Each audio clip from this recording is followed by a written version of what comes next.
Praise the Lord. அன்புக்குரியவங்களே, ஒவ்வொரு நாளும் ஆமென் TV YouTube channel வழியா உங்களை நான் சந்திக்கிறேன். ஒவ்வொரு நாளும் பதிவு செய்யப்படுகிற இந்த செய்தி உங்களுக்கு பிரயோஜனமா இருக்குது என்று நான் ஆண்டவருக்குள்ள நான் நம்புகிறேன். நீங்க இந்த செய்தியை மற்றவங்களுக்கு பகிரணும்னு சொல்லி நான் கேட்டுக்கொள்றேன். நீங்க ஷேர் பண்ணும் பொழுது அது ஒரு ஆத்தும அறுவடை காரியமா அது இருக்கிறது. யாரோ ஒரு சகோதரன் வேதனையில இருக்கிறாங்க, ஒரு குடும்பம் வேதனையில இருக்குது. நீங்க ஷேர் பண்ற இந்த வீடியோல நம்ம ஆமென் டிவி யூடியூப் சேனல் எல்லாத்தையும் நீங்க ஷேர் பண்ணும் பொழுது அங்க ஒரு அறுவடை உண்டாகிறது, சுவிசேஷம் பரவுகிறது, நற்செய்தி பகிரப்படுகிறது. ஷேர் பண்றது அவ்வளோ லேசான காரியம் இல்லை, அது ஒரு மதிப்பான ஒரு காரியம்தான். எதையோ ஷேர் பண்றோம்ல, என்னென்னமோ காரியங்கள் தேவையில்லாத நிஜமற்ற உண்மை இல்லாத ஒரு காரியங்கள் எல்லாம் நம்ம ஷேர் பண்றோமே. ஆண்டுடைய வார்த்தையை ஏன் ஷேர் பண்ணக்கூடாது? நீங்க ஷேர் பண்ணணும், மற்றவங்களுக்கு ஷேர் பண்ணணும். உங்க வாட்ஸ்அப் குரூப்ல இருக்கவங்களுக்கு மற்றவங்களுக்கு ஷேர் பண்ணுங்க. அதனால ஒரு ஆறுதல், ஒரு விடுதலை, ஒரு நன்மை அவர்களுக்கு உண்டாகும். அது மட்டும் இல்லாம நிறைய பேர் இந்த சப்ஸ்கிரைப் பண்ணாம பாக்குறீங்க, நிறைய பேர் பாக்குறீங்க. அன்பானவங்களே, நீங்க பண்ற சப்ஸ்கிரைபு எனக்கு உற்சாகத்தை கொடுக்குது. இன்னும் தொடர்ந்து நம்ம ஊழியம் செய்யணும், இன்னும் தொடர்ந்து இந்த நிறைய வீடியோஸ் போடணும் அப்படிங்கிற ஒரு ஆர்வம் கொடுக்கறது.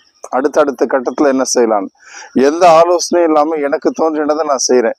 அல்லேலூயா. நீங்க சப்ஸ்கிரைப் பண்ணுங்க. அன்பானவங்களே, மற்ற ஸ்டுடியோல எல்லாம் பண்ற மாதிரிலாம் நமக்கு தெரியாது, தெரிஞ்சதை நான் செய்யறேன். எனக்கு வேண்டியது காஸ்பல் பரவணும், அவ்வளவுதான். சப்ஸ்கிரைப் பண்ணுங்க. சப்ஸ்கிரைப் பண்ணிட்டு பார்க்கும்போது உற்சாகமா இருக்கும். சப்ஸ்கிரைப் பண்ணவங்க ஒரு ஃபோன் பண்றீங்களே, இன்னும் நல்லா இருக்கும். ரொம்ப முக்கியமா இந்த நேரத்தில் அவனை சொல்ல விரும்புறேன், அது சப்ஸ்கிரைப் பண்ண ஒவ்வொருத்தருக்கும் என் உள்ளத்தின் ஆழத்திலிருந்து நான் நன்றியை தெரிவிச்சுக்கிறேன். அல்லேலூயா.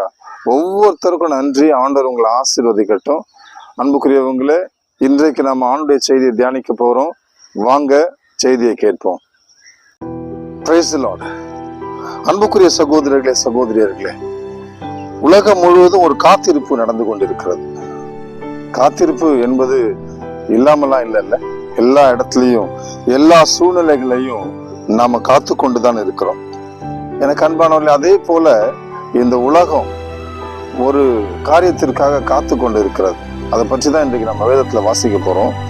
அப்போஸ்தலனாகிய பவுல் ரோமருக்கு எழுதின அந்த நிருபத்துல 8ஆம் அதிகாரத்துல 18, 19, 20 வசனங்கள் நான் வாசிக்கிறேன், கவனமா கேளுங்க.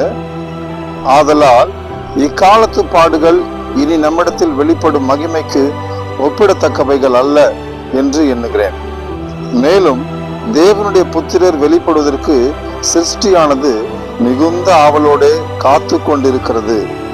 அதேனென்றால் சிருஷ்டியானது அழிவுக்குரிய அடிமைத்தனத்தினின்று விடுதலையாக்கப்பட்டு தேவனுடைய பிள்ளைகளுக்குரிய மகிமையான சுயாதீனத்தை பெற்றுக்கொள்ளும் என்கிற நம்பிக்கையோடே. அல்லேலூயா. கவனிச்சு பாருங்க, சிருஷ்டியானது காத்து கொண்டிருக்கிறது. இந்த சிருஷ்டியானது காத்து கொண்டிருக்கிறது என்று சொல்வதற்கு முன்னதாக அப்போஸ்தலனாகிய பவுல் ஒரு காரியத்தை இங்கு தெளிவாய் நமக்கு சொல்லுகிறார். என்ன சொல்றாரு? இக்காலத்து பாடுகள் இனி நம்மிடத்தில் வெளிப்படும் மகிமைக்கு ஒப்பிடத்தக்கவைகள் அல்ல. அல்லேலூயா. அன்பான சகோதரனே, சகோதரியே, இங்க பவுல் குறிப்பிடுகிற காரியம் என்ன? இன்னைக்கு நாம் அனுபவிக்கிற பாடுகள், இன்னைக்கு நம்ம அனுபவிக்கிற உபத்திரவங்கள், நெருக்கடிகள், இது எல்லாம் எனக்கு வரப்போகிற அந்த மகிமைக்கு ஒப்பானவைகள் அல்ல. அல்லேலூயா. கடவுளுடைய பிள்ளைகளுக்கு ஆண்டவரை தன் சொந்த மீட்பராக, தலைவராக ஏற்றுக்கொண்டிருக்கிற ஒவ்வொரு சகோதரனுக்கும் சகோதரிக்கும் இந்த காலத்தின் பாடுகள், இந்த காலத்துல இப்பொழுது அனுபவிக்கிற வறுமை, வேதனை, பசி, பட்டினி, பஞ்சம், கடன் தொல்லைகள் எதுவுமே சரி, எதுவுமே அவரிடத்திலிருந்து நமக்கு கிடைக்க போகிற அந்த மகிமைக்கு ஒப்பானதே இல்லை. அல்லேலூயா. ஒப்பானதே இல்லை. அன்புக்குரியவங்களே, நாம இந்த உலகத்தின் பாடுகளை நோக்கி பார்த்து வாழும்படி அழைக்கப்பட்டவர்கள் அல்ல. என்னை கேட்டுக்கொண்டிருக்கிற நீங்க கூட, உங்களுக்கு கூட சொல்றேன், இந்த உபத்திரவங்களை, இந்த கவலைகளை, இந்த பிரச்சனைகளையே நோக்கி பார்த்து கொண்டு வாழ வேண்டும் என்பது அல்ல. நம்முடைய எண்ணம், நம்முடைய நோக்கம் எல்லாமே வேற. நமக்கான மகிமை என்பது வேற. ஹல்லேலூயா. நாம எதை நோக்கி பார்க்கிறோமோ அதுதான் நமக்கு பெருசா தெரியும். எந்த காரியத்தை குறித்து அதிகமா பேசுகிறோமோ அதுதான் நமக்கு மிக பெருசா இருக்கும். அதுதான் கடனை நோக்கி பார்த்துட்டு இருக்கிறோம். அதனாலே கவலை, வியாதி, வியாதியை பத்தி நினைச்சிட்டு ஐயோ எனக்கு இப்படி ஆயிருச்சு, என் சரீரத்துல இப்படி ஒண்ணு உண்டாயிருச்சு, ஒரு கவலை. ஹல்லேலூயா. அதையே நம்ம நினைச்சுக்கிட்டு அதையே நாம பேசிட்டு இருக்கிறோம். அப்படின்னா யாரு இப்படி இதே நினைச்சு பேசிட்டு இருப்பாங்க? ஆண்டவர் அவருடைய பிள்ளைகளுக்கு வைத்திருக்கிற மகிமையை குறித்து உணராதவர்கள் பேசிக் கொண்டிருப்பாங்க. Praise the Lord. ஹல்லேலூயா. அன்பானவங்களே, மனித தன்மையில தான் இருக்கிறோம். எனக்கு கூட சில நேரங்கள்ல வேதனைகள் வரும்பொழுது பயம் வரும், பிரச்சனைகள் வரும்பொழுது குழப்பங்கள் வரும், என்ன செய்ய போறேனே தெரியலையே என்று எண்ணங்கள் வரும். ஆனா ஆவியானவர் உடனே என்னை பலப்படுத்துவார். என் இருதயத்தில் அவர் பேசுவார். நான் அவருடைய சமூகத்துக்கு போகும்பொழுது அவர் எனக்கு பலத்தை கொடுப்பார். ஆண்டவரே என்னாய, எனக்கு ஏதும் குறைவில்லை, கர்த்தர் என் மேய்ப்பராய் இருக்கிறார், நான் தாட்சி அடையேன் என்று நான் சொல்லக்கூடிய ஆவியானவர் எனக்கு சொல்லும்படிக்கு தூண்டுவார். நானும் சொல்லுவேன். எல்லா பிரச்சனைகளும் போராட்டங்களும் எனக்கு இல்லாம போகும். ஹல்லேலூயா. எனக்கு அன்பான சகோதரனே, சகோதரியே, நம்ம தேவனுடைய பிள்ளைகளாக வாழும்படிக்கு அழைக்கப்பட்டு இருக்கிறோம்.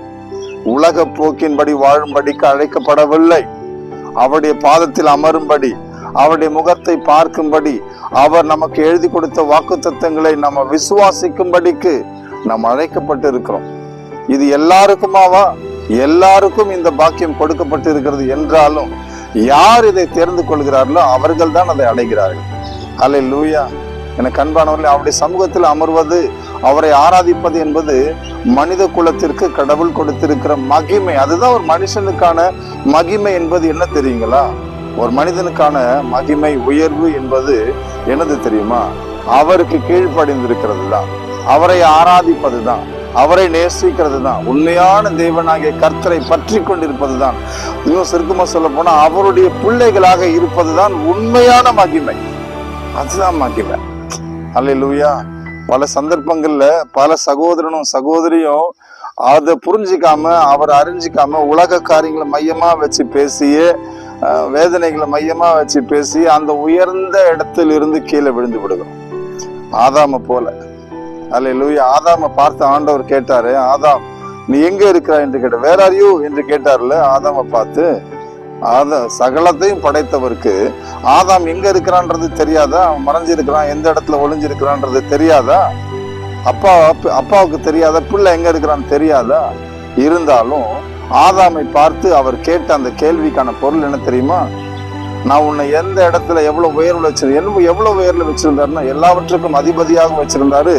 அதை காட்டிலும் ஆண்டவரோடு உறவாடக்கூடிய அந்த மகிமையை ஆதாமுக்கு கொடுத்திருந்தார். அவரை தரிசிக்கும், அவரை ஆராதிக்கும், அவரை பணிந்து கொள்ளும் அந்த மகிமையை ஆதாமுக்கு கொடுத்திருந்தார்.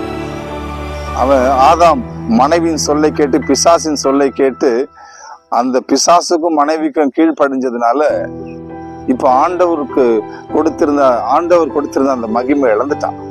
அதனாலதான் ஆண்டவர் கேட்கிறாரு, எங்க இருந்த நீ, இப்ப எங்க போயிட்ட? ஹல்லேலூயா. எவ்வளவு உயரத்துல உன்னை வச்சிருந்தேன் நான்.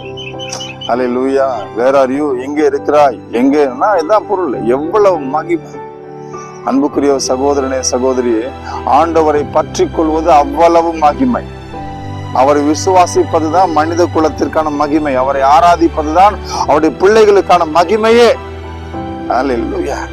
அது மட்டும் அல்ல அன்பான சகோதரர்களே, தேவனுடைய புத்திரர்கள் 19ஆம் வசனத்துல பாருங்க, தேவனுடைய புத்திரர் வெளிப்படுவதற்கு சிருஷ்டியானது மிகுந்த அவளோட காத்து கொண்டு இருக்கிறது. ஹல்லேலூயா.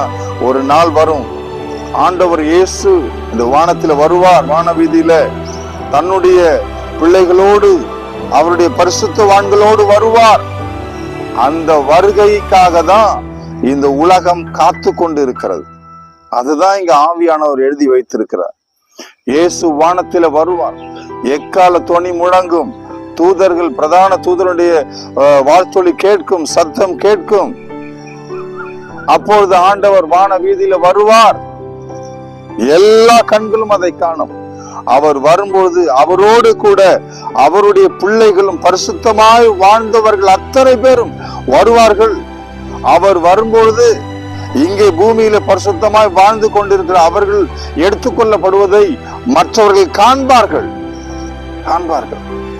எனக்கு அன்பான சகோதரனே, சகோதரியே, ஆண்டவர் இப்ப வராரு எப்ப வராருன்றதுலாம் நிறைய பேர் கேள்வி இருக்கு. இயேசு வருகிறார் என்று சொன்னா பல சகோதரர்களுக்கு இதை பத்தி எத்தனையோ வருஷமா பேசிட்டு இருக்கிறீங்க, எங்க இயேசு வந்தார் என்று கேலி பேசக்கூடியவங்களாக இருக்கிறாங்க. எனக்கு அன்பான சகோதரர்களே, நீங்கள் நினையாத நேரத்தில் இயேசு வருவார். நீங்கள் நினையாத நேரத்தில் நிச்சயம் வருவார். அல்லேலூயா. அவர் வருகைக்காக நாம் காத்திருக்க வேண்டும். 20வது வசனம் சொல்கிறது, ஏன் படைப்பு காத்து கொண்டிருக்கிறது அப்படின்னா, சிருஷ்டியானது அழிவுக்குரிய அடிமைத்தனத்திலிருந்து விடுதலையாக்கப்பட்டு, அல்லேலூயா, இந்த உலகம் அழிவுக்குரியது. இந்த உலகத்தில் உள்ள ஒவ்வொன்றும் அழிவுக்குரியது. இது அடிமைத்தனத்துக்குரியது. இந்த அடிமைத்தனத்திலிருந்து, இந்த அழிவுக்குரியதிலிருந்து ஒவ்வொன்றும் விடுதலையாக்கப்பட வேண்டும். அல்லேலூயா.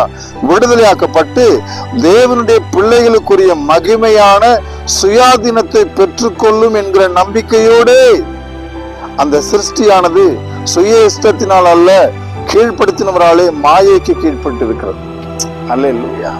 சிருஷ்டி காத்து கொண்டிருக்கிறது, படைப்பு காத்து கொண்டிருக்கிறது. எனக்கு மிகவும் பிரியமான சகோதரர்களே, சகோதரியர்களே, ஆண்டவராகிய இயேசு கிறிஸ்துவுடைய வருகையை முன்னிட்டு நமக்கு ஒரு விழிப்புணர்வு நமக்கு தேவையாக இருக்கிறது. இயேசு கிறிஸ்துவுடைய வருகை குறித்து ஒரு விழிப்புணர்வு நமக்கு வேண்டும். இயேசு எப்படி வருவார் என்றால், மத்தேயு சுவிசேஷம் 24வது அதிகாரத்துல 22, 23 வசனங்களில் அவர் சொல்லி இருக்கிறதை கவனிச்சு பாருங்க. உங்கள் ஆண்டவர் இன்ன நாழிகையிலே வருவார் என்று நீங்கள் அறியாதிருக்கிறபடினால் விழித்திருங்கள். திருடன் இன்ன ஜாமத்தில் வருவான் என்று வீட்டெஜமான் அறிந்திருந்தால் அவன் விழித்திருந்து தன் வீட்டை கண்ணமிட ஒட்டான் என்று அறிவீர்கள். நீங்கள் நினையாத நாழிகையிலே மனுஷகுமாரன் வருவார், ஆதலால் நீங்கள் ஆயத்தமாயிருங்கள். நீங்கள் நினையாத நாழிகையிலே, மினாடியிலே மனுஷகுமாரன் வருவார்.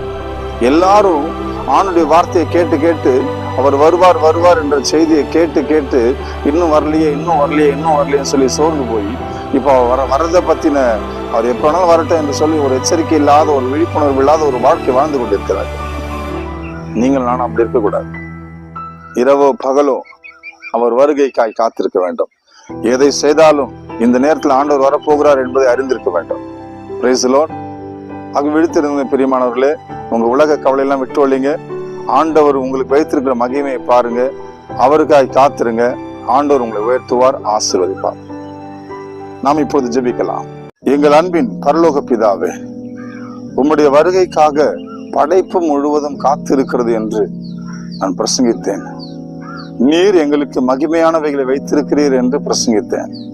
என் ஆண்டவரே, அந்தபடி இப்பொழுது யாரெல்லாம் உம்முடைய வருகைக்காக காத்திருக்கிறார்களோ, யாரெல்லாம் தகப்பனே உம்மை விசுவாசிக்கிறார்களோ, உமது மகிமையை காண விரும்புகிறார்களோ, அவர்கள் ஒவ்வொருவரையும் தொடும் ஆண்டவரே, தொடும், ஒவ்வொருவரையும் தொடும். உம்முடைய பிரசன்னம், உமது மகிமை இப்பொழுது ஒவ்வொருவருக்கும் வெளிப்படட்டும். இந்த நேரத்தில் மிக முக்கியமாக ஆண்டவரே, தகப்பனே, எந்தெந்த வீடுகளில் எல்லாம் வேதனையும் கண்ணீரும் இருக்கிறதோ, எந்தெந்த வீடுகளில் பிரச்சனைகள் போராட்டங்கள் இருக்கிறதோ, அந்தந்த வீடுகள் எல்லாம் உமது மகிமை வெளிப்படுவதாக. வில்லிய சூனியங்கள், மாந்திரியங்கள், அசுத்தாவிகள், எரிச்சலின் பிசாசுகள், கொள்ளை நோய்கள் இயேசுவின் நாமத்தில் ஒளிந்து போகட்டும். குடும்பத்திலே சமாதானம் உண்டாகட்டும். இந்த நாள் உமது பிள்ளைகளுக்கு ஆசீர்வாதமாய் இருப்பதாக. இயேசுவின் நாமத்தில் பிதாவே, ஆமென்.